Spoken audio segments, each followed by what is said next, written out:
All right, we're gonna start up front of your unit. You've got two buttons here on the front. One's gonna turn off the light. I don't know if you can see that behind the sign. For hooking up and disconnecting in the dark. You've got your tongue jack button here. Up makes the tongue jack go up, down brings it down.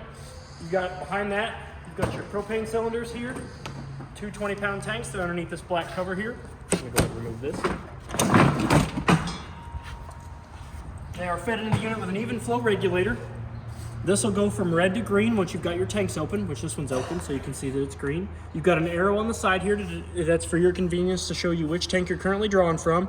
And whenever the one it's pointing toward gets empty, you can turn the knob, open the other tank, it'll go from red to green, and you can take the empty tank off and get it replaced or refilled. Down below that, you've got your 7-way. This is going to connect to your truck to give you your turn signals, your brake signals, your running lights, and it's going to charge the battery for you. You've also got your two tow chains here that connect to the vehicle to give you a secure connection, as well as your emergency breakaway cable. This connects to the truck, and if for whatever reason this comes unhooked, this is going to pull your emergency brakes, and it's going to lock those up to keep you from rolling back down the highway, okay? When you go to put your propane cover on, you do want to make sure that the bolts here are facing towards the unit, so that way the wind doesn't pick this lid up and carry it off. Behind that, you've got your 12-volt Marine and RV battery in this box here. The box keeps the elements out of it, so that way the terminals and the posts don't get corroded. If we come over here to the side of the unit, you've got some important information here. You've got your tire unloading information. You've also got your manufacturing sticker here that's going to give you the full manufacturing ID number, the VIN number, when it was manufactured, and important weight information. You have a latch here for your side door here that opens up and it'll stick there. Down beside that, you've got your solar prep. You've got your pass-through compartment here that on the other side, if you can see that, it does have your two manual crank handles that we'll get to when we get to the other side of the unit. You do want to make sure that your latch is not connected when you go to lower this, because if you do have this latched in and you go to yank on that, that's going to pull that off and you're going to end up breaking it. So you do want to make sure that you remember that it is latched upwards. Next to that, you've got your fresh tank connection. That's where you're going to stick your hose and regulator, and we always recommend a regulator on the end of your hose, and that keeps the PSI of the hose down between 40 and 50. Anything higher than 50, and you do run the risk of those crimp rings coming off and making a big wet mess on the inside of your unit, okay? So we're going to go ahead and put that back on. Down below that, you've got your City Water Connect. That's where you're going to hook that same hose and regulator up to, and as long as the water's on at the source, you will not have to use your water pump or use the water in your fresh tank, okay? Speaking of fresh tank, we're going to come down here to this sticker here, and it does say freshwater drain. This is how you're going to drain your fresh tank. So there is some water in it, so I'm going to go ahead and open it up and show you what that looks like when it's draining. It does take a little bit of time for it to drain, but you do not want to travel down the road with a full tank of with a full fresh tank. You do want to make sure that it is empty before you head on down the road. Beside that, you have 4 of these on each corner of your unit. These are your stabilizer jacks. They are used for stabilizing the unit only, just to keep it from rocking back and forth when you're walking around in it. You do not want to use these to lift and level the unit. They are a 3/4 inch socket. There's the manual crank handle in the side compartment that we'll get to, and I'll show you that when we get to the other side, or you can use a power drill on the lowest setting with a 3/4 inch socket on it as well.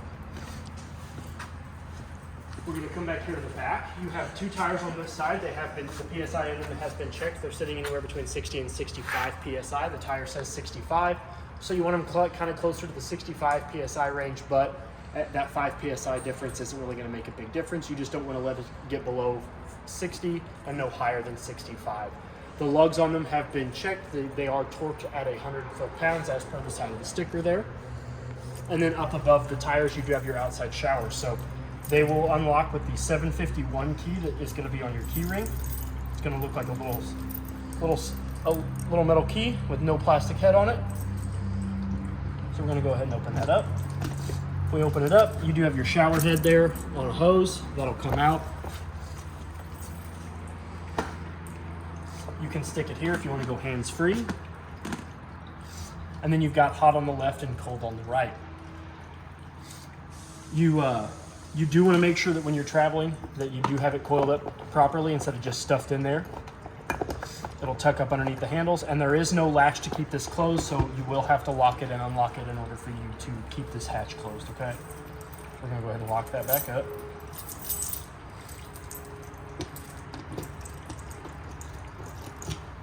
Behind that is your 30 amp service cord. To unplug it from the unit, you are going to unscrew this black ring. You're going to rotate it counterclockwise until it meets up with the base of the plug. Then you're going to rotate the plug counterclockwise about a quarter of a turn. You're going to remove the cord. To plug it in, you're going to line up, there's one L-shaped outlet on the cord to the L-shaped prong. You're going to line those up. You're going to give it a quarter of a turn clockwise, and you're going to rotate this black ring clockwise until it gets nice, good, and tight. What that does is when it's nice, good, and tight, is that it provides you a weather-tight seal to keep all the water, dirt, and bugs and stuff from getting in there and shorting out your circuit, okay? When you're not using the plug, you do want to make sure that the cap is down and over that to also keep the corrosion levels down, okay? So you have the back of this is going to be the back of your refrigerator, so for whatever reason you do have to get to the back of it, you undo these two little fasteners here. This will remove and you can get to the back of your refrigerator. Below that is your furnace vent. You've got the intake at the top and the exhaust at the bottom. Now, this whole plate does get hot enough to curl the hair on your arms and scald your skin if you do touch it while the furnace is on and lit. So if you have any little ones that are going to be outside playing around this, or people are going to be outside walking around your camper and you've got your furnace on, do tell them to avoid this. Another good investment for your furnace vents are mud dauber screens. They are two little domed vents that go over each one of these ports, and they keep the mud daubers from going in there and building nests. Whatever it is, they love the smell of the gas that's lit on it. They'll go in there, they'll build nests, they'll invite their friends and family. It's worth its weight in gold as an investment for your unit, okay? The next thing next to that is your black tank flush. This is where you're gonna hook your hose and regulator up to, and as long as your black tank is empty and the valve is open, that will spin an aerator at the bottom of your black tank, and it kind of cleans off all the gunk and stuff that builds up on the bottom and the sides of your black tank. But it's very important that when you do use that your sewer hose is connected to the proper dump station and your black tank is open and empty when you go to use that, okay? Speaking of that, down below this, we do have our gray tank valve here. This is going to drain out your shower, your kitchen sink, and your bathroom sink. And then your black tank valve for your toilet or your bio waste is going to be right here. And then if you look up behind the sewer connection port, you do have a red line and a blue line, each with a white valve on it. That's your low water drains. Those are the two lowest points in your water, in the lines of your unit, and they are used for winterizing and de-winterizing. When you winterize, you can leave those open, and then the antifreeze and the water have a place to come out in case it does get cold enough to start freezing that stuff in the lines, okay? You also have your second stabilizer jack. Again, I'll say this till I'm blue in the face. They are just used for stabilizing the unit to kind of keep it steady for when you're walking around in it. You do not want to use them to lift and or level the unit, okay? So you've got your outside cable and satellite ports here. So if the Parker campground that you're staying at is providing you with cable or satellite, you can hook up from their outlet to either one of these outlets with a coaxial, and you can either get cable or satellite. So that way, whatever TV services they are providing you, you can get it on the inside and outside of your unit. You do have a license plate bracket underneath your left turn signal there, as well as your unit is equipped with a Furion backup camera mount. So if you do want to purchase a backup camera from the store, you can hook it up right there. You undo that plate, and it's just a plug and play camera that we can sell you in the store. Your spare tire here has been checked. The PSI in it is sitting at 65, and the two lugs that are holding it onto the farrier do not have to be torqued to the 100 foot-pounds. They just have to be wrenched tight to keep that tire from going anywhere when you're traveling down the road. The next thing is your water heater compartment here. Your water heater is a gas water heater, so we're going to undo the compartment door here. You've got your pressure release valve here, so if you ever want to make sure there's water in your water heater, you can lift up on this just gingerly. You don't have to pull up on it all the way until water comes out. Then you know you do have water in your tank, so you can go ahead and light your water heater. The next thing here is if it, for whatever reason, it doesn't want to light, you can hit this here and that'll reset the breaker and it'll help you relight it, and it'll attempt to relight it after that. Down below that, I was mistaken. Your water heater is actually gas and electric. So down below this is the switch that turns it on the electric side. So you can hit this button here, it'll heat up this element that's right here, and that'll heat up your tank. So that way if you want to conserve your propane, you can heat it up on electric and not have to waste all your propane on your water heater. And this is how you drain it. Yes, that is your anode rod slash where you can drain it to winterize it. That is a 1 1/16 socket that'll fit over that. You can use a 12 point, but it'll make it a lot easier if you buy a 6 point 1 1/16 socket, and that way it'll grip better and you can get it on and off. Anytime you do pull that out, you do want to go ahead and re-Teflon tape it, or if the Teflon tape hasn't been destroyed by it being wound in there, you can go ahead and just leave it on there. But I always recommend Teflon tape, making sure that the Teflon tape is good on your anode rod. And then to close it, you're just going to grab this little locking mechanism, close it down, and you're good to go. So this is your third stabilizer jack. Again, it's a 3/4 inch socket or the manual crank handle that's inside the front door compartment. If you do use a power drill, you want to use it on the lowest setting. And again, these are not used for lifting and leveling the unit. They are just used for stabilizing.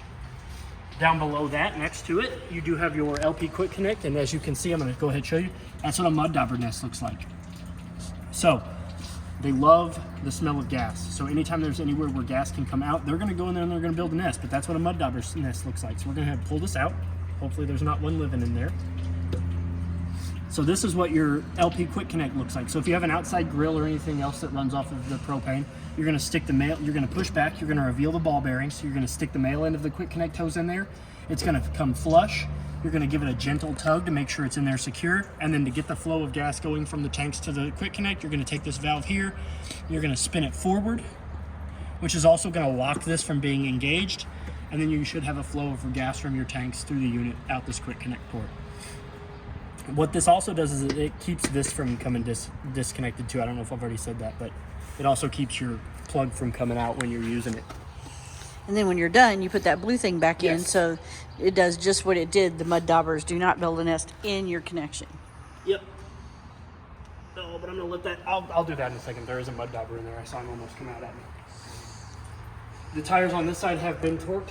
The lugs on it are at 100 foot-pounds, and the PSI is sitting anywhere between, I think when I checked them, they were at 63. So anywhere between 60 and 65, and you're golden. So you do have an outside Furion speaker for the stereo that's built into the inside. This is your outside TV outlet. So if you want to get whatever TV services you're currently getting on the inside of your unit, on the outside of your unit, you're going to hook a coaxial of this to the TV, and then you can plug the TV in here at this GFCI protected 110 outlet, and then you'll be able to watch your TV outside. We're going to go ahead and come on up here to the front. I'm going to show you, there's your other Furion speaker. We open this front compartment here, and it also has the same kind of lock, so you do want to make sure that you remember that that is engaged before you go to wrench the door down, because you will pull this out of the socket. You also have your tongue jack manual crank handle, the little S-shaped one. There's a little dial cap on the front of on the top of your tongue jack. You'll undo that. You can sink that manual crank handle down into that. And you can raise in, lower, and manually, God forbid the motor ever give out in that. Yeah, so we hope you don't have to use it. And then the next handle here, this is your manual crank handle for your stabilizer jacks. Again, at the end of that, that is a 3/4 inch socket. You can, if you do not want to use that, you can also use a 3/4 inch socket on your lowest setting on a power drill, and you can raise and lower your stabilizer jacks that way. You also have the right here that at the bottom, it's got 3 modes: always off, always on, and then motion detection. So when this door closes after about a minute, that light will go off, and then when you open this door back up, that light will come on. Turn that off. Now that we're done on the outside, we can go ahead and go on to the inside, and I'll show you all that. So we're going to go over the steps and the entryway first. So what I'm going to do is, it's when you're raising and lowering these steps, you always want to make sure that your door is all the way open. And if you want to make sure it doesn't close back up on you when you're opening it, you can actually lock it open with this little T-shaped handle here. It'll slide into that groove, and now your door can't go anywhere. So we're gonna go ahead and lift up the steps. Go ahead and put them in. And then I'm gonna unlock the door, because I'm gonna show you what it looks like when you're in travel position, okay? So this is what your door and your steps should look like when you're in travel position. So your handle should be in front of the door. It's kind of a help in case this door does come open. This handle does kind of help prevent it from flying all the way open when you're going down the road. But you're gonna lift up on the handle, you're gonna swing it out, it's gonna seat itself. Now your handle's out, you're gonna open the door all the way back up. Let me go ahead and lock it in the open position again real quick. Next thing you're gonna do is you're gonna take this yellow handle here and you're gonna rotate it. It doesn't matter which way you rotate it, as long as you watch that little lock disengage from the sidewall of the door frame. So then once you have that, you're gonna grab it either at the top or down here in the middle. You're gonna grab it and you're gonna swing your steps down. And then you're gonna come here and you're gonna look to see if that threshold is flush with this black plate here. So you wanna make sure that these two are flush with each other. If they are not flush, you can come down here to the bottom of your steps, and on the bottom of your steps there are pins here, bug in my face, that you can remove, and you can articulate these legs. I think it's 15 to 18 points of articulation, so that way you can adjust it to any sort of height or elevation that your steps come out at, okay? So now that we have that done, we can go ahead and go on to the inside of your unit. So we'll go ahead and step on up. Come on inside. We're going to start off by going over the brain of your unit, which is your control panel up here. So we're going to go ahead and up here at the top, you've got your battery button. So if we press that, it's going to show you, it's going to read off of the 11.2, the 11.7, and the 12.3. But as long as your unit is plugged into the shore cord, you're going to get a full reading. If you want an accurate reading for your battery level off the control panel, you do need to unplug it from the shore cord first. The next button here over to the right is your fresh tank, which if I press that, it should read 2/3. Oh, nope, it's empty. I drained it. Remember, I drained it. So this is going to read off of the empty 1/3, 2/3 full. Then you've got your black tank, which is going to be your toilet. You've got your gray 1. And then you've got gray 2, but gray 2 isn't used. Gray 2 isn't used in this unit. You've only got one sewer outlet on this. So your gray tank's going to be your kitchen sink, your bathroom sink, and your bathroom shower, okay? So then next to underneath of that, you've got your water pump, which if we press that, it's going to engage the water pump, but there's no water in the fresh tank, so I'm not going to dry start it. But when you flip this switch on, this red switch will illuminate. And then the next one over there is your water heater on gas. So the switch for electric is in the water heater compartment on the outside, and this lights it on gas. If we flip this on, you're going to see not only this switch illuminate, but your DSI fault light up, which is right here. That's going to come on. And then after about 30 seconds, it's going to go off, and it's going to attempt to light on gas, which you're going to hear a couple clicks out of your striker on the water heater compartment. Then if it lights, you should hear a very scientific whoosh. That's the term for that whoosh. That's your pilot light lighting, and it's starting to heat up the water heater, okay? When you turn it off, that gas turns off, but if you do have it on electric, you do not want to try to light it on gas. You want to either or. You really don't want to run it on both. The next button here is going to be your interior light button. If you can see, it's already on. So if I turn it off, all the interior lights in the cabin all go off. And then if we turn it back on, they all come back on. So you've got 3. You've got one up here by the front, one in the middle, and one near the rear. Now, if you do turn this on and say one of these lights doesn't come on, don't fret. All 3 of your lights in here are manual. They do have a push button in the center that you can make sure that are on. They all do need to be in the on position for them to work off of that switch there. The next light here is your awning light button.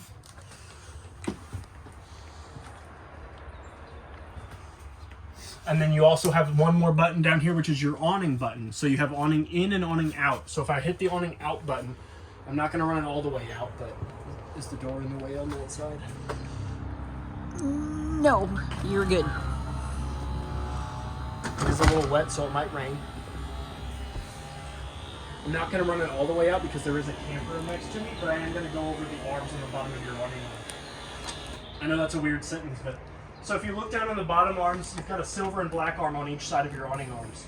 Those have a knob on there that you can loosen up, and you can actually shove those further up, and they telescope into each other. And you can create a steeper pitch off the back of your awning, off of the front or your awning, or if you push them both in at the same time, you can create a steeper pitch along the whole front side of your awning. So if you've got rain or sun coming in from either side of the front, you can actually adjust your awning accordingly to protect you from either of those.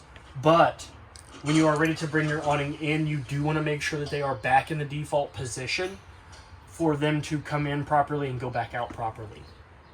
But I will tell you that if you're going to use your awning, if you're going to step away from your unit for more than 5 minutes, you're going to be gone for the day and your awning's out, bring your awning back in. Your awning is one of the most expensive repairs on your unit. And a stiff breeze, like a strong gust of wind, a stray branch, a stray twig, it can come in and poke a hole in your awning, tear your awning out of the tube off the awning arms itself. And it's just, like I said, it's one of the most expensive repairs that you can do on your unit. So you do want to make sure that your awning is in anytime you're not going to be around your camper, okay? While we're going over that, another expensive repair, and they're really the life expectancy of your unit, is the roof. The roof is the better maintained your roof is, the longer your camper will last, no matter how old it is. Your roof will last. If you take care of your roof, the rest of your camper will follow suit. So you really want to get up there and check that about every 90 days. You don't have to seal it every 90 days, but you do need to get up there and check it to make sure that the lap sealer isn't cracked, bubbled, sliced. There isn't a hole somewhere up there on your roof. You haven't poked it with something, a tree branch or whatever, but you do want to get up there and check it every 90 days, okay? So then now that we've gone over the control panel, we can come around here to the side, and this is where your radio is at. So if you can see that blue lit power button there on the top left corner, if we touch that, it's going to wake your radio up. So now that your radio is on, you notice that you've got an eject button here for CD. This is your Bluetooth button, so if you do want to program your Bluetooth phone to that, you can, and you can listen to your Bluetooth music. You've got your source button here, which will cycle through the different, you've got USB, auxiliary, Bluetooth, FM. This is your volume knob here. This is your tune button. You've also got zone 1, which is inside speakers. Zone 2 is your outside speakers, and they can both be ran independently or together. Then you've got your memory buttons here, which will go to preset memories. And then you've got your headphones, your auxiliary, and your USB there. And if you do want to reset all your preset memory buttons, you can take a paper clip or a bobby pin or whatever and hit this little button here, and it'll reset that for you. Next to that, you do have above head storage, one single compartment with 2 doors that open up. Underneath that, you do have a push button manual light, so you can light up your dinette booth. On the wall that separates the bathroom and the dinette, you do have a nice Furrion television. The remote is in this drawer here. It's got all kinds of buttons. Behind the television, you've got a lot of action going on back there. So if I move the TV out of the way, you'll notice that you do have a 110 outlet there for plugging the TV and any sort of mixed media in. You've got your RGA adapter here for your wall, so that way you can get your RGAs. And then down here is your coaxial. So you've got your satellite and cable auxiliary coaxial port there, and then you've got your antenna one here. So, and this button here is your antenna booster button. So as you can see, it's in the bottom and the booster button is on. That means that you're going to get about the 46 antenna channels that are in our area. And then if the park or campground that you're staying at is providing you with cable or satellite, you're going to turn the booster off and you're going to move this coaxial to the top outlet. Okay? And that's going to provide you with either the satellite or cable that the park or campground is providing you with. So always remember, bottom and light on for antenna, top and light off for satellite and cable. Okay? And then once you have your TV, if you do have your TV swiveled out, when you go to travel, you do want to make sure that it is locked. And then there's a rod here with a nut on the top of it, and there's a little claw here. Then this will sit into that and it'll lock it into travel position for you.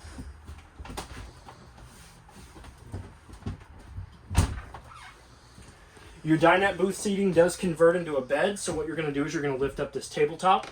You're going to remove these 2 feet here. Then this tabletop is actually going to sit on these rails here and here.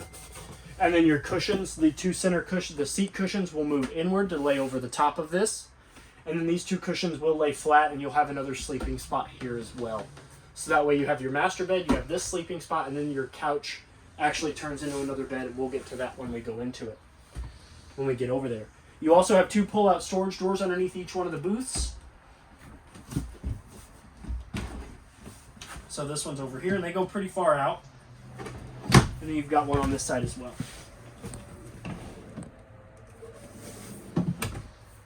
There is a 110 outlet on this wall here, down below the table. So that way, if you have, you're going to play on your laptop, your phone needs charge, anything like that, you can plug it in. So now we're going to come into the bathroom. We step back here. We're going to go ahead and turn your lights on. So you do have a manual light here, just like the ones in the living quarters. That does need to be in the on position for that switch to work. And then you also have a light up here, which is, again, always on, off. No, sorry. This is always on. 1 is always on. 0 is off. 2 is motion detection.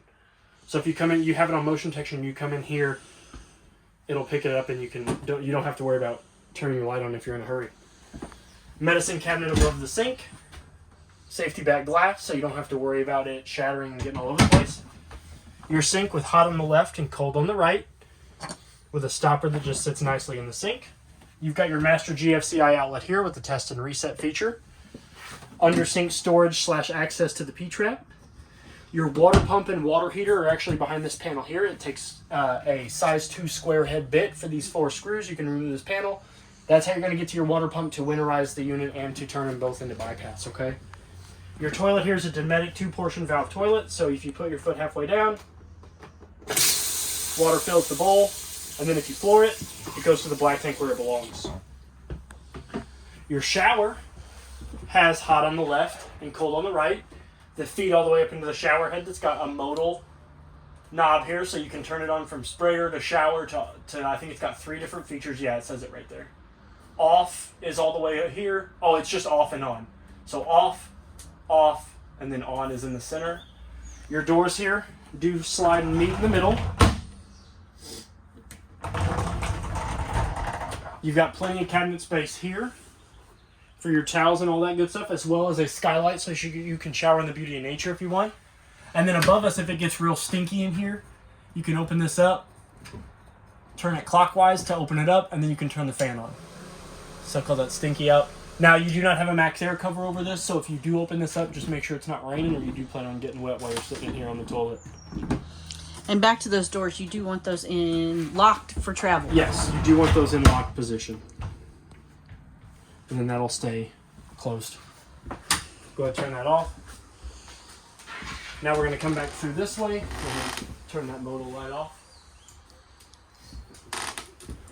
So you do have your Dometic freezer. So if we open up the freezer, you want to open it up by gently bringing the handle towards the front of the unit. That'll engage the opening. You do not want to wrench on this. This is another one of those refrigerators that if you just wrench on it to open it up, you do run the risk of breaking these tabs here, and then your freezer and fridge will not seal properly.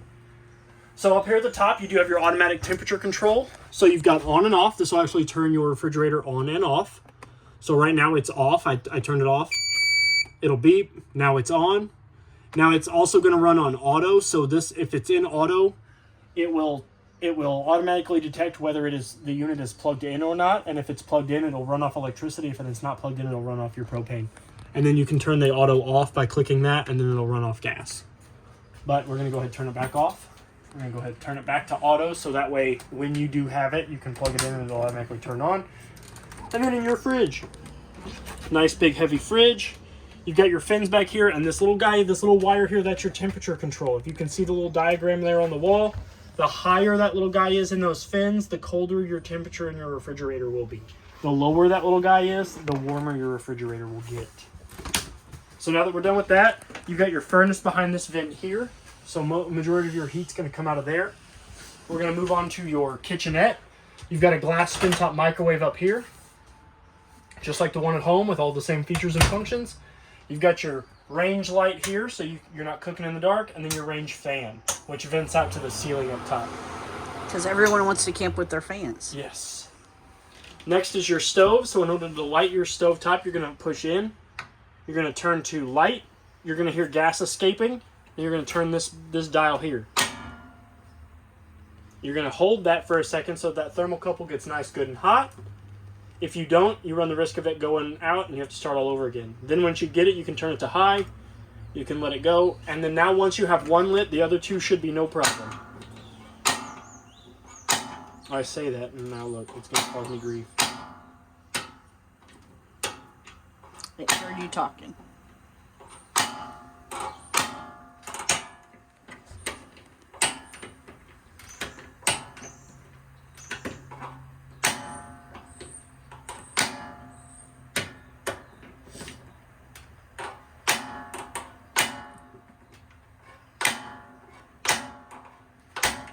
Just had this thing lit. There it goes. Again, you do want to hold it for a little bit of time. And the more you do this, the more you actually use this, the easier it will be as well.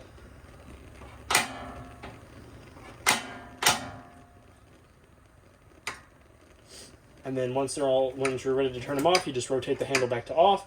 Now your oven, on the other hand, is a little bit different. So you do want to open. When you go to light your oven or go to turn your pilot light on in your oven, you always want to make sure that your door remains open. This is a spring-loaded door, so you will have to hold it down. So the next thing you're going to do is you're going to take this knob here, you're going to push in, you're going to rotate to pilot on. That's going to let gas start coming out of your pilot light. Now, to light your oven, you do need to buy a stick lighter or some matches. I always recommend one of those real long kitchen lighters. You're going to turn it to pilot on. You're going to hold it in and you're going to reach in there and you're going to light that pilot light with that stick lighter. You'll see the pilot light. It's a little valve with a little thermocouple next to it. Once you strike that with an open flame, it'll light up. It'll have a purple flame to it. And then hold that on the pilot light for just like 15 to 20 to 25 seconds. because you run the risk if you try to let off the pilot light on your oven knob too soon, you run the risk of that pilot light going back out. So you need to let that thermocouple get nice, good, and hot. It needs to reach a certain temperature, and then it will remain on. And then once it has remained on, then you can adjust your stove to the proper temperature, okay? And then just let your door go back to the open. Underneath your oven, if we open this up, you do have your breaker/fuse panels. So you've got all of your breakers up here. They are all labeled, as well as the fuses. This is a... it doesn't have that many fuses, so you're good to go. And it does illuminate when a fuse is blown. There's a little LED light that will illuminate next to it to show you that a fuse is blown, so that way you can replace it and you know exactly which one needs to be replaced, okay? Go ahead and shut that back up. One quick thing, all the black vents in your unit that are around the floor are going to be your furnace vents, and all of the white vents in the ceiling are your air conditioner vents, okay? That's a good way to know. The black vents are your furnace, white vents are your air conditioner. So now that we're done with that, we can move on to the sink area. You do have a GFCI protected 110 outlet there, so you can plug in your coffee maker, your margarita machine, whatever you want. Above head storage up here. Your sink has a knob here that will tell you what temperature towards the blue is cold, towards the red is hot. To draw water, you're going to pull outward. As you can see, water came out of the faucet. Your sprayer does come off. This can rotate out of the way. You do have a button here that will go from faucet to sprayer. So if you're doing your dishes, you can do that. And then when you're ready, this will swing back and you can hook it back up and ready to go. We got a push button light. Yep, you do have a push button light above the sink. So I can light up Trey's life. A regular sink stopper just fits in there. You do have regular mini blinds in your kitchen. Right now they're locked. I always like to keep them locked for travel in these little wall brackets here. But you do have a rod here that you can change the pitch. So you can either keep sun out or you can let more sun in. And then they do go up and down once they're out of these little brackets here. You can pull this here and then you can bring up, just like the mini blinds in your home. You got a light here, which is your accent light, which will light up a strip of LEDs around the bottom of the sink. Ooh, those are cool. Go ahead and turn that off so you can get the full effect. Yeah. Ooh. And then you also have, like I said, we already went over this. This is your TV remote. This is your owner's packet. This is going to have all the paperwork for all your appliances and stuff like that in it, and any extra hardware. 2 more pull-out drawers here for your silverware. Your carbon monoxide/LP detector down here. So if you press that button there, it's going to test it. They say test them every 90 days. I tell people test them every time you're coming in and out of your camper. You know, you're loading up for the weekend to go. You're loading up your groceries. You're loading up clothes. Hit that button, test it, along with the smoke detector as well. They're there to save your life, and they will. They will. You know, if something catches fire, that thing will go off. You got under sink storage there. You've got a big 3-cushion couch here. So this actually does fold out. So you're going to go ahead and grab a hold of the bottom of it, lift up, hold towards you. Even has a little bit of storage underneath. Even has a little bit of storage underneath it. So if we lift that up, I'll give you a good look at that storage. Ooh. And then to put it back into the couch, you can grab it from here, but I always recommend people grabbing it from back here as well. Bringing it in on itself, pushing with the bottom, and then pulling with the top, and you'll put it back into couch position. Above head storage. Large compartment with 4 individual doors. So you can store large things up here, like extra blankets and stuff like that. Throw pillows. Throw all of the throw pillows. Trey loves throw pillows. The window over here does open by turning this knob here, and then you can pick up on it.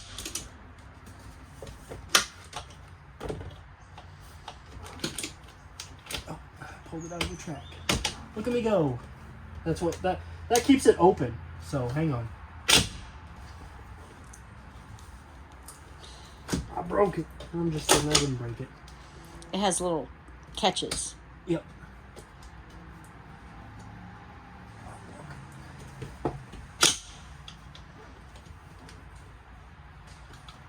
So these actually keep your window up, and if you push on them both at the same time, so that when your window goes up, they come out, and you have to push them both in for the window to come back down.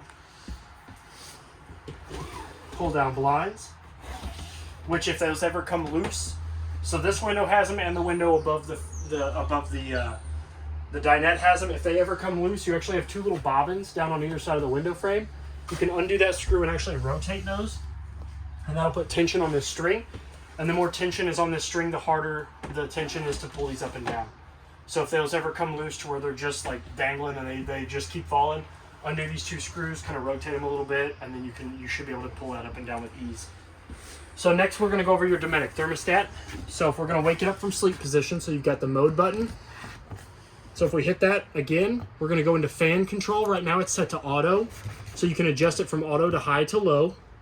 I always recommend keeping it on auto because if you turn it from high to low, when you turn your furnace on, your fan will also kick on. If it's in auto, your fan won't kick on with the furnace. So if we hit mode again, we're going to go into air conditioner, which it'll automatically kick on anyway with the air conditioner. So auto is just your best feature for fan. And then, so Snowflake is air conditioner, cooking lines is your furnace, and then goes back to off. And then it's a simple. Then you've got up and down for either fan control or output temperature. So you can adjust your output temperature that way as well. It goes as high as 99 and as low as 34. That's your 2 temperature ranges. I don't know why anybody would ever want it at 99. Me either. So now we're going to come into the master bedroom. We're going to open the door. We're going to step in. We're going to turn on some lights in here. There's a switch here. So it does turn on 2 manual lights, which also have the push buttons in the center, which again, they do have to be in the on position for them to work off the light switch. You've got a 110 outlet and your cable TV hookup, which this is it's a coaxial that will give you any TV services that you are currently getting on the inside of your unit into the master bedroom. So based on the booster one that's in the behind the living room TV, if you're getting antenna, you will get antenna. If you're getting cable and satellite, you will get cable and satellite onto this, okay? That kind of goes off of what the one in the living room is giving you. Down below that... And then here's your TV backer. Yes, yeah, I almost forgot about that. That's your TV backer. So this is a solid part of the wall that you can mount a TV mount to, so that way you can mount your TV up here and it can sit up here so you can watch it from your bed. Down below, you do have a 110 outlet as well as another furnace vent. You have a fire escape window with another one of those pull-down shades. To get this out of the bracket, you do want to bring it down, push out. I just washed it, so it's going to get stuck.